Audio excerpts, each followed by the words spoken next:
There were nearly 400 men and women to cast a vote for the Baseball Hall of Fame ballot, and there is no one more pompous, childish, and downright spiteful than Tony Massarotti.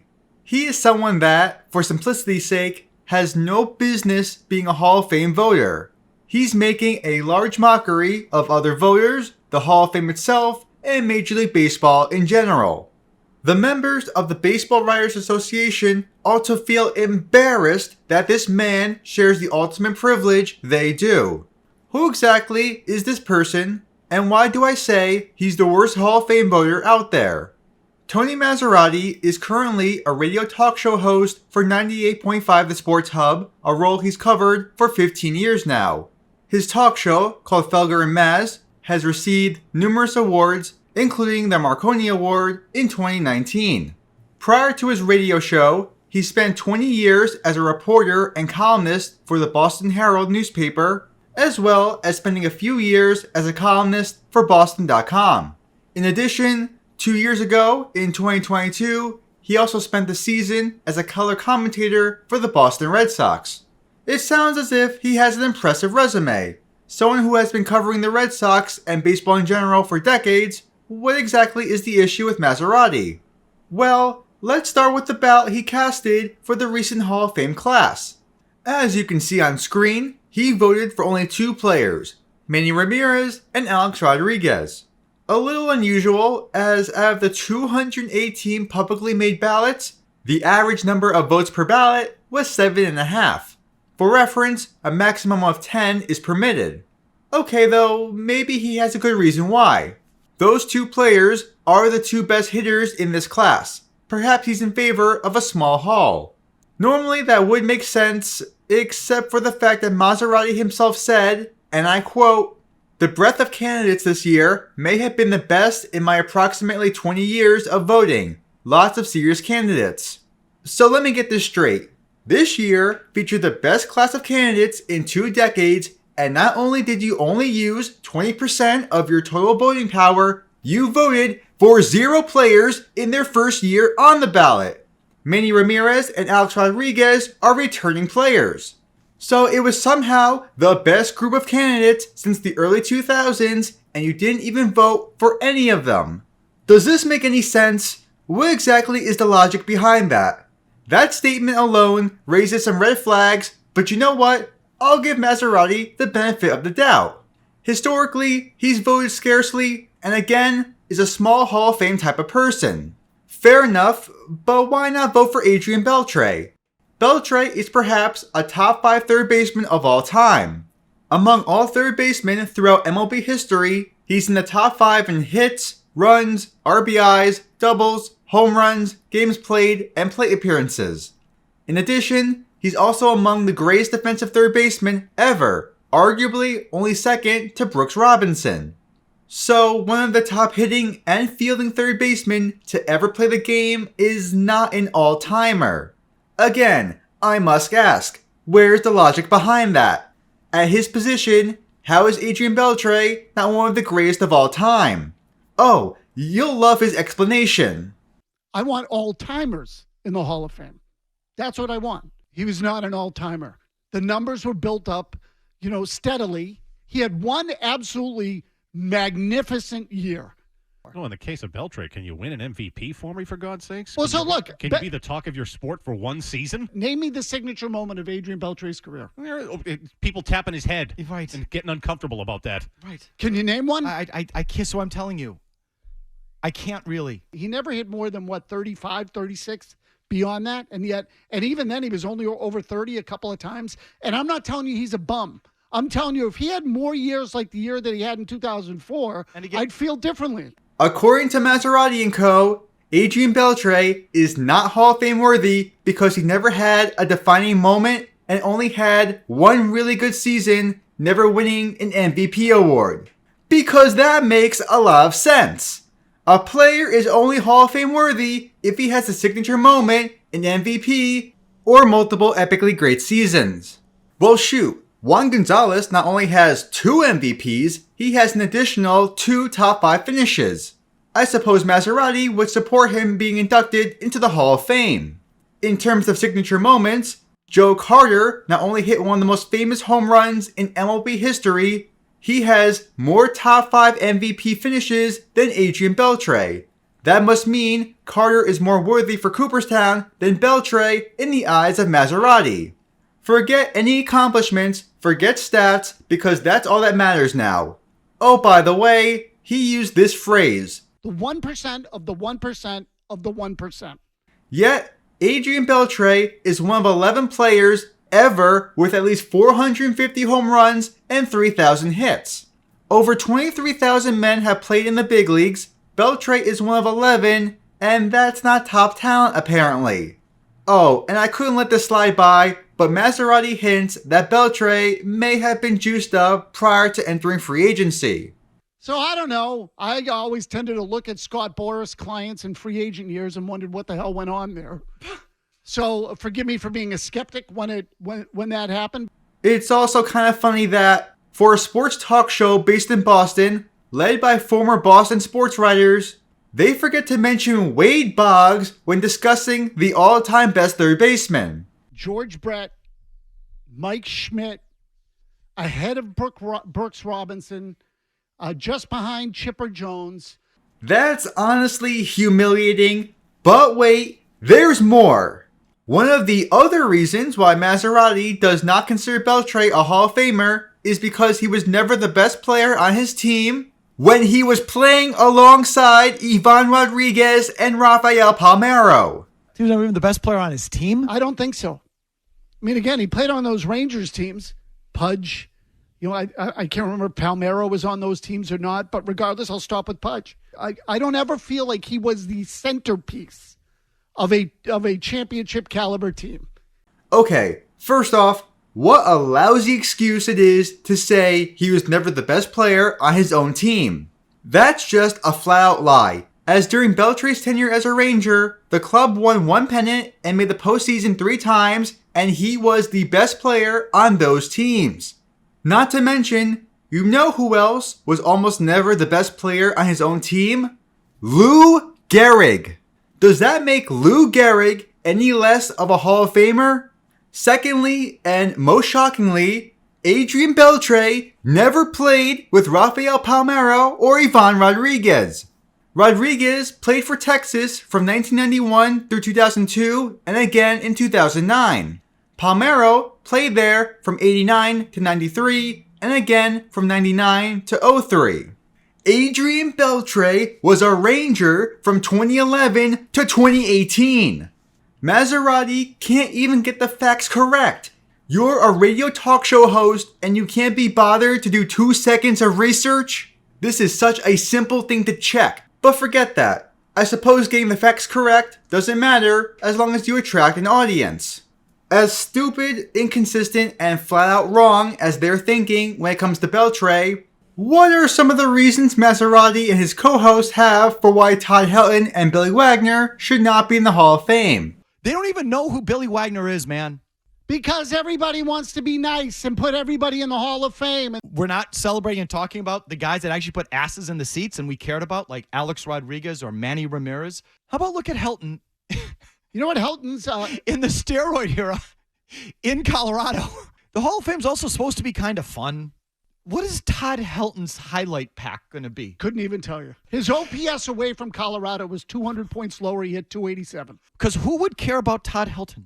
Who cares about him as a ball player? You got to go search in your phone and be like, wait a minute, who is that? What position did he play again? I don't even really remember. So, according to these three, Todd Helton and Billy Wagner should not be in the Hall of Fame because the average person doesn't know who they are and would need to look them up. Nobody cares about them. Electing them doesn't make the Hall of Fame fun. No one knows their highlight package. They didn't attract crowds, and they're not exciting. If any one of those three men actually believe a player's Hall of Fame worthiness should be based on what is essentially their popularity, then they need to get their heads examined. That is one of the most baseless, idiotic, and dumbfounded arguments I've ever heard. Forget statistics, accomplishments, accolades, or anything else. If you weren't popular, you're not in. And yes, while his two co-hosts don't have a Hall of Fame vote, their words still matter because they reflect Masarotti's mindset. Firstly, a lot of what they're saying has zero support to back their claims. Saying no one cares about these players so they shouldn't be in is a garbage argument. Let's say it as it is. How does Tony Massarotti and his lackeys know what the masses think? I might as well state no one cares about 98.5 The Sports Hub because no one has ever heard of it. Not to mention, there are nearly 300 former players in the Hall of Fame. Can the average baseball fan, let alone the average person on the street, even name a fraction of them? Actually, hold on a moment. Throughout his segment, Massarotti mentioned several times that people online are mad at him for his ballot. So you don't have to get pissed off. So if there are so many people upset at him, doesn't that mean a lot of people care about who gets elected into the Hall? Certainly, if no one cared about Helton or Wagner, no one would have an issue with his ballot. So there you go. Tony Massarotti contradicted himself there. Another argument against Helton for the Hall was that they couldn't think of his quote-unquote highlight package when that's, at best, a lazy excuse. Todd Helton was the last legitimate player that threatened to hit 400 in a single season. In 2000, Helton had a 400 batting average as late as August 21st. That's the last time a qualified hitter had a 400 average that late in the season. The closest anyone in recent history has threatened for one of baseball's most coveted hitting milestones, but that must have slipped Masserotti's mind.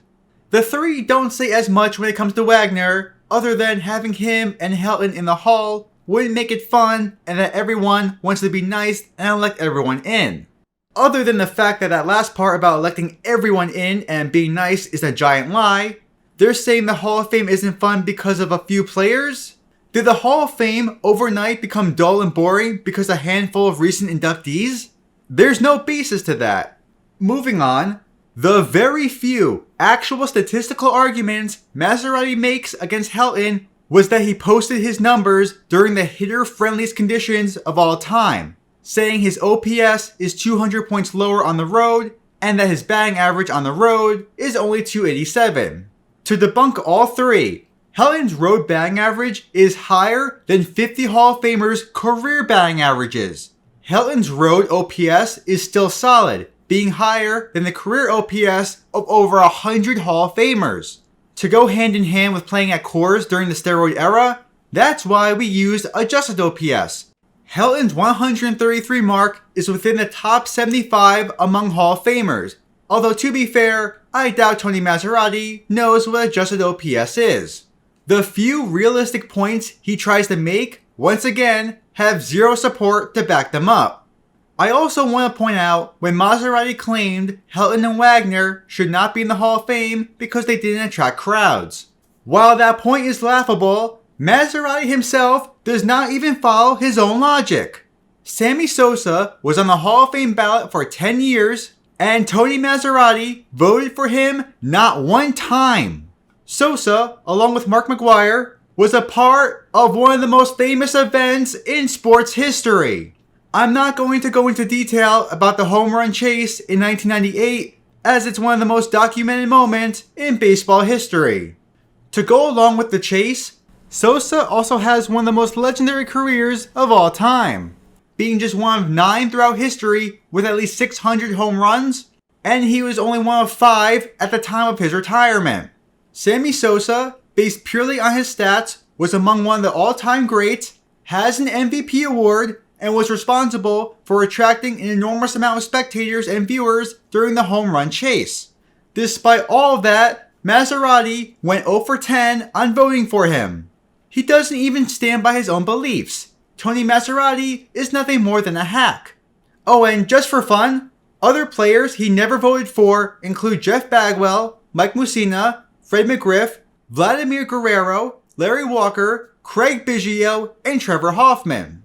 Specifically, he stated on Biggio that voting him in turned Cooperstown into Springfield, where the Naismith Memorial Basketball Hall of Fame might as well be a homeless shelter.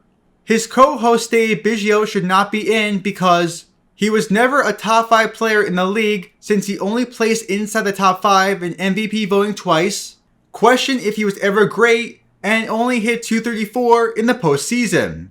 On Mussina and Schilling, Massarotti said he didn't vote for them because they never won a Cy Young and rarely led the league in wins and ERA. On Hoffman, he also said, "Every big situation I ever remember Trevor Hoffman being in, he blew it." I'm not even going to start on that last point for how stupid it is.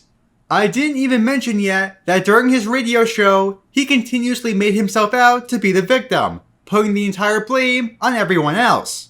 The 75% are right, so how come you're the a-hole? Because I feel like the baseball world is upset at people like you. Oh, no, they are.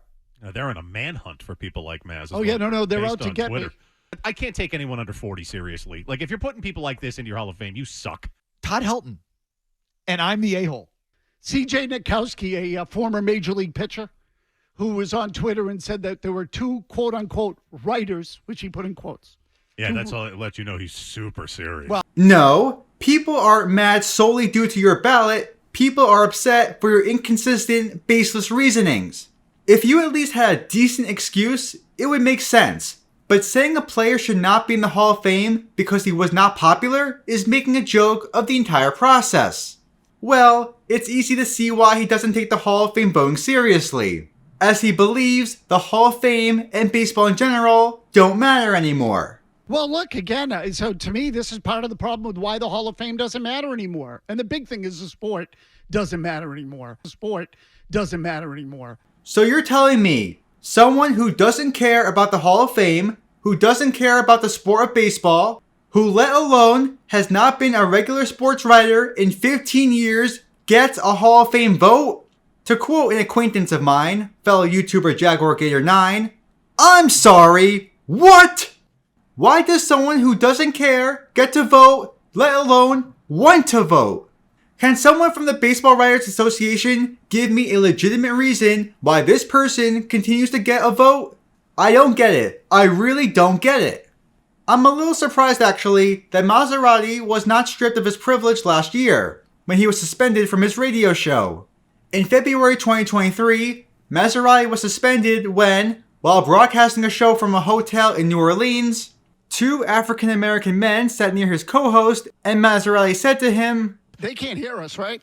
No, not you. Okay, no, so I would be careful if I were you, because the last time you were on a couple of guys like that, they stole your car. Late in the show on Friday, I made some comments that angered and upset some people, and rightfully so. As there's a drive in a deep left field by Castellanos, it will be a home run. you know, just to give a little more insight on the type of person we're dealing with. At the end of the day, odds are nothing will change. Massarotti and his crew will continue to hold the same mindless opinions, and nothing I say will change their minds. However, I said what I had to, and if I can open the eyes of at least one person and expose the clown-like behavior of someone who has no business being involved in the voting process, it would be 100% worth it. Out of a sea of hundreds of Hall of Fame voters, Tony Massarotti ultimately takes the cake for the worst one. Inconsistent and unfounded reasonings behind his choices, he's made it very clear what his thoughts are on Cooperstown and the sport in general. Having even one voter who believes none of this matters is a big conflict of interest, wouldn't you say?